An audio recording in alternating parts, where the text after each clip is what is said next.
Et bonjour, j'espère que vous allez bien. Bienvenue dans cette nouvelle vidéo. Comme promis, je vais vous montrer la recette du ragoût au poulet et au chorizo. Ça devait être une recette Thermomix, mais je vais la faire à la casserole pour plus de facilité pour toutes celles qui n'ont pas le Thermomix. Et en même temps, je me suis aperçue que la recette Thermomix allait me prendre un temps infini, alors que normalement c'est une recette qui est hyper rapide. Et j'ai pas spécialement envie de mettre 3 heures à faire cette recette. Donc je vais vous donner les ingrédients tout de suite. Et on va pouvoir démarrer. Des ingrédients, il vous faudra un petit peu de poivron. Moi j'en ai pris une poignée parce que mon mari ne digère pas trop. Un peu de double concentré de tomate, j'en mets à peu près une cuillère à café. Du chorizo, j'en prends à peu près la moitié. Une boîte de pulpe de tomate. Un demi-oignon. 2 gousses d'ail. Et évidemment du poulet. Alors moi j'ai pris 3 blancs de poulet, 3 filets de poulet moyens, et j'ai ajouté une escalope de poule pour tester, puisque nous sommes allés vendredi, comme je vous l'ai dit dans ma vidéo de samedi, chercher du poulet dans une usine qui fait de la découpe de poulet et qui la vend à bas prix, et nous avons pris des escalopes de poulet. Donc je voudrais tester pour voir si c'est bon ou pas.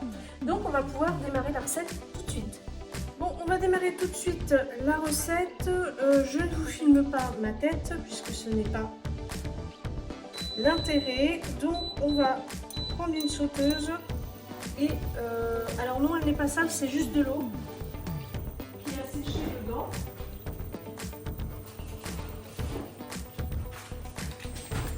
Et on va venir faire fondre un peu de beurre, donc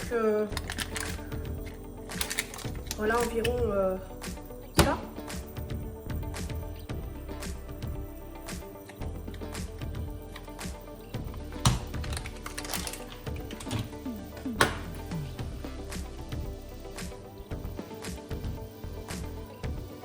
Pendant ce temps, j'ai coupé mes oignons, coupé mon ail, et j'ai coupé mon chorizo. Donc on va pas attendre que le beurre soit brûlé, hein, évidemment.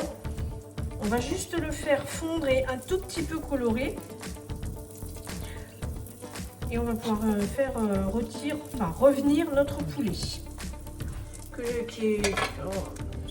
Donc dans une sauteuse, les amis, vous allez faire revenir un morceau de beurre, et ensuite on va pouvoir ajouter le poulet que vous avez préalablement coupé en morceaux de 3 cm. Alors 3 cm, voilà, vous voyez à peu près les morceaux que ça fait, des petits morceaux de poulet quoi. Alors vous m'excuserez, mais moi je ne maîtrise pas trop l'induction, puisqu'avant j'étais au gaz. Donc moi j'ai mis ma plaque à fond parce que je veux que mon poulet soit bien doré. Donc on va faire ça. Hop, allons-y dans le poulet et la poule du coup, je vais voir ce que ça donne.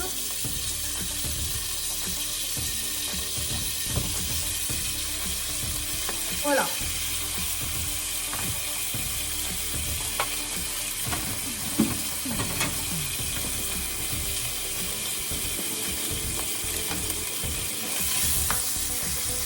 On va faire revenir notre poulet de manière à ce qu'il soit un peu doré, quoi. Ce qu'il y a de bien avec le poulet, c'est que ça cuit hyper vite. Donc je vais voir la poule, ce que ça va donner, puisque comme vous le savez, on a été chercher du poulet vendredi, et j'ai pris des escalopes de poule, mais la personne qui était là nous a dit qu'il fallait normalement la faire bouillir, parce que la poule c'est assez dur. Donc je sais pas, je vais voir. Si c'est trop dur, et ben je m'en servirai pour faire des blanquettes de poulet, enfin de poule du coup. Et puis on verra la semaine prochaine, puisque j'ai prévu justement des filets de poule façon blanquette. Parce que comme la blanquette, ça cuit dans l'eau, ça attendrit la viande. Donc voilà, on fait revenir notre poulet pendant à peu près 5 minutes, j'ai envie de vous dire. Voilà, une fois que le poulet est coloré, on va pouvoir ajouter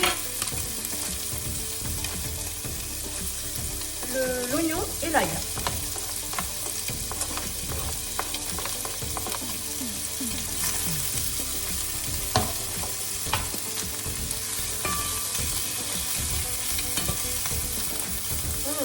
Ça sent vraiment très bon.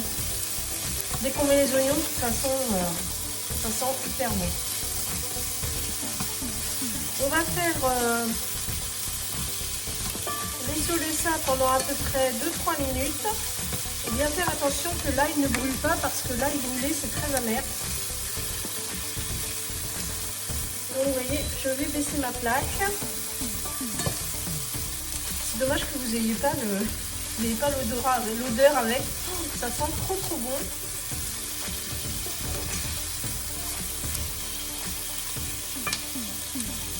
Voilà, on va pouvoir ajouter les poivrons.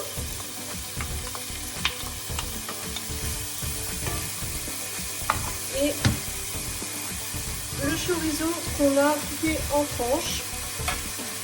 Moi j'ai mis un demi-chorizo.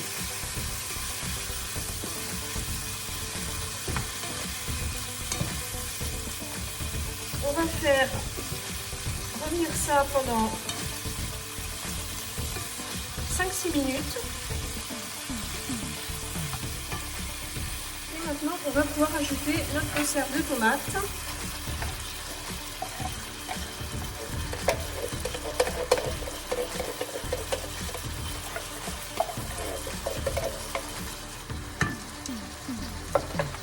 Je vais rajouter un peu de concentré de tomate. Voilà, à peu près comme ça.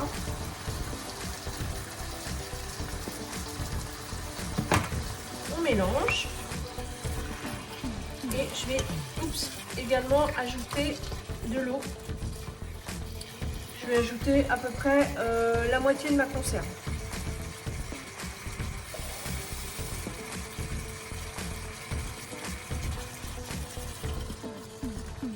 Oui, même pas, j'ai mis un quart. Mais je garde ma boîte à proximité, comme ça, si jamais c'est un petit peu... ça venait à manquer d'eau, je pourrais en remettre facilement. Maintenant, on va mettre un peu de sel.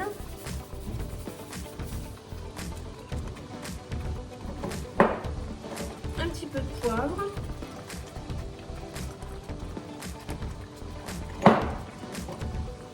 Un peu de thym. Après, vous mettez ce que vous voulez, hein, les épices que vous aimez et ce que vous voulez.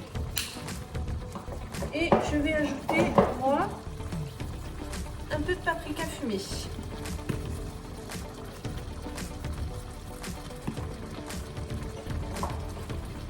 Et on va remuer tout ça.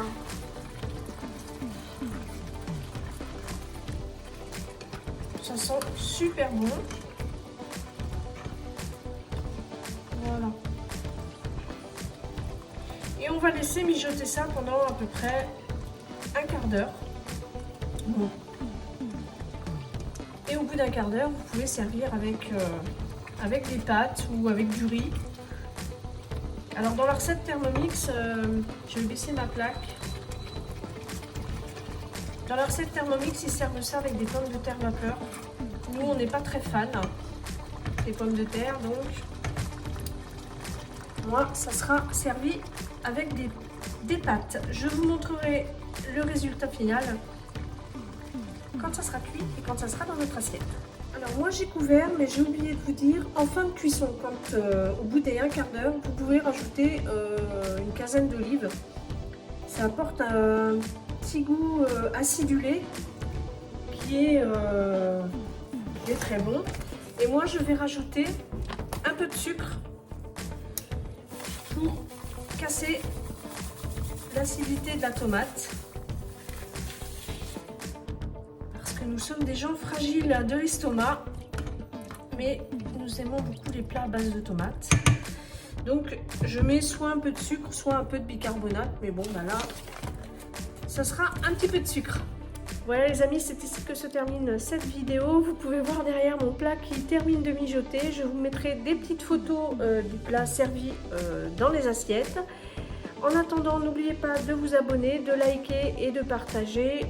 Je vous remercie d'avoir regardé. Je vous dis à bientôt dans une prochaine vidéo.